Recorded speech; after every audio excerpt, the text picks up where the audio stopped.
Et santé toujours, il y a 5 jours, nous avions relayé l'appel du centre de transfusion sanguine pour un besoin urgent en concentré de globules rouges.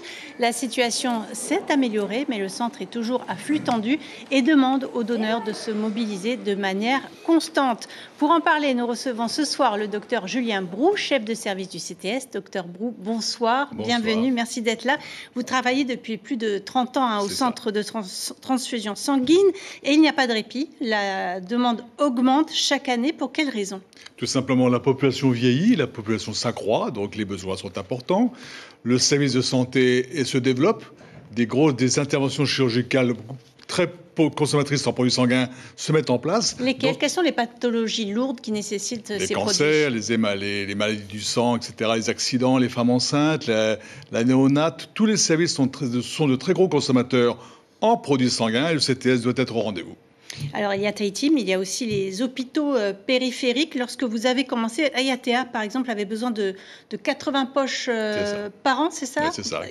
Et aujourd'hui, c'est 500 poches? 500, oui, c'est comme ça. Et le CTS doit répondre favorablement. Encore cette semaine, je dois préparer des glaciers de sang pour les Marquises, pour Raiatea, pour Moorea et peut-être bientôt pour Taravo, qui est un bassin de population de plus de 50 000 habitants. Il va peut-être falloir aussi approvisionner cet hôpital périphérique. Alors, il y a quelques jours, vous avez demandé aux donneurs de se mobiliser. Aujourd'hui, la situation est rétablie, mais vous demandez une constance finalement dans les dons. C'est ça, il faut de la constance.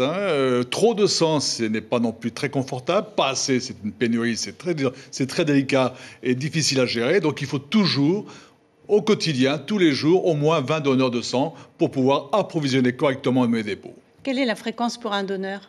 Un donneur, un tanné peut donner 6 fois par an, 2 mois d'écart entre 2 dons.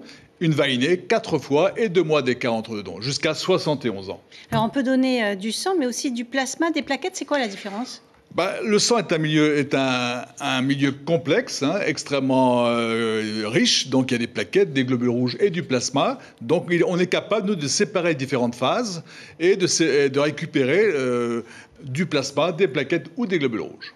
Alors, il y a des moments dans l'année où la demande est plus forte. Je pense aux accidents de la route, le jour de l'an par exemple. Est-ce qu'il y a des années aussi qui nécessitent plus de produits sanguins? 2024 par exemple, les Jeux Olympiques, c'est une vraie préoccupation?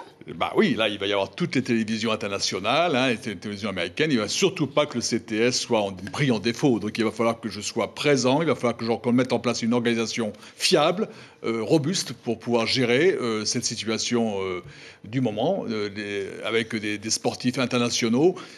Donc il va falloir que le CTS soit au rendez-vous. Merci beaucoup, Dr Brou, d'avoir accepté notre invitation ce soir. Pour tout renseignement, n'hésitez pas à contacter le centre de transfusion sanguine au 2e étage du centre hospitalier de Taounais au 40 48 47 74. L'information en continu sur Polynésie la première, Internet et réseaux sociaux.